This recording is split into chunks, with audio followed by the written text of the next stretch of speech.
Deuxième titre de l'actualité, on l'a appris ce matin, les obsèques du pape François seront célébrées samedi, place Saint-Pierre à 10h. Vous pourrez les suivre sur notre antenne. Tout un protocole très codifié, ça y est, se met en place, avec notamment ces premières images diffusées par le Vatican du souverain pontife dans son cercueil. Sa chambre, symboliquement, a aussi été placée sous scellé. Les détails de ces dernières heures avec Ignacio Bornassin et Cédric Aguilar. Une vie au service de l'Église, le voici désormais qui repose en paix. Ce matin, le Vatican partage les premières images du corps du pape François dans son cercueil en bois, épuré. Bien loin de la tradition des 3 cercueils imbriqués, décorés, dans lesquels reposent habituellement les souverains pontifes. Nous sommes ici dans la chapelle de la résidence Sainte-Marthe du Vatican, là où le pape a vécu depuis son élection en 2013.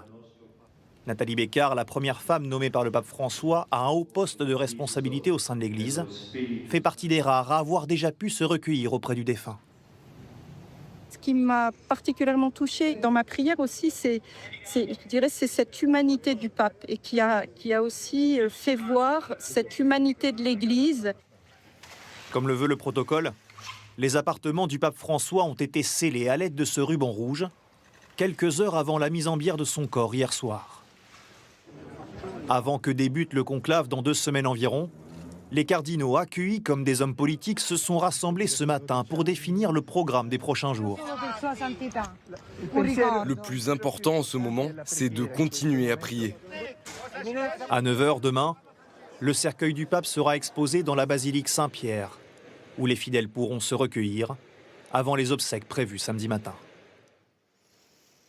Et dans son testament, le pape a demandé à être inhumé non pas dans la basilique Saint-Pierre, mais dans celle de Sainte-Marie Majeure, dans le centre de Rome. 7 papes y reposent déjà, mais là ce sera une première depuis plus de 3 siècles. Lise Cloy, David Bordier et Pauline Lormand nous expliquent ce choix. Ils étaient sur place ce matin. Par centaines, ils sont venus visiter celle qui sera bientôt la dernière demeure du pape. Certains passent ses portes pour la première fois, d'autres ont renoué avec la basilique Sainte-Marie Majeure en l'honneur de François, comme Franco. Ça faisait 50 ans que je n'étais pas venu. Et j'ai voulu revenir pour voir la basilique qui accueillera la tombe du pape.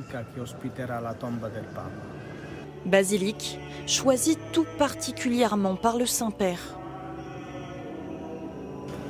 Fervent fidèle, Gianni se souvient de l'amour que le pape portait à cet endroit. Il se rendait tout le temps ici, donc je le voyais souvent venir à l'église. Il était toujours amical, il se laissait approcher. Tout juste nommé évêque de Rome en 2013, c'est à Sainte-Marie Majeure que François avait fait ses premiers pas hors du Vatican. Dans son testament, il a précisé ses dernières volontés, être inhumé avec sobriété. La future tombe du pape François se trouve juste derrière cette cloison. Les derniers préparatifs sont en train d'être finalisés à l'abri des regards. Il a demandé une simple plaque au sol avec son nom en latin, Franciscus. Pourquoi à cet endroit? Car il se trouve juste à côté de cette chapelle dédiée à la Sainte Vierge. L'allure du monument, plus modeste que la basilique Saint-Pierre au Vatican, un détail qui a charmé Tessa, venue des Pays-Bas. Il voulait quelque chose de très simple, parce que c'était un homme comme un autre. C'était un moment spécial, de voir sa photo et voir où il sera enterré. Oui, c'était incroyable, c'était vraiment très beau. François deviendra le 8e pape à reposer entre ses murs. Dans vos journaux, on retient cette une très belle de Nice Matin en 2 mots, adieu. Et puis ces titres qui qualifient François de pape des pauvres, celui du peuple et qui voulait changer l'Église. C'est vrai qu'aujourd'hui, de nombreux fidèles saluent son engagement pour faire bouger les lignes, comme s'il avait rendu l'Église plus accessible.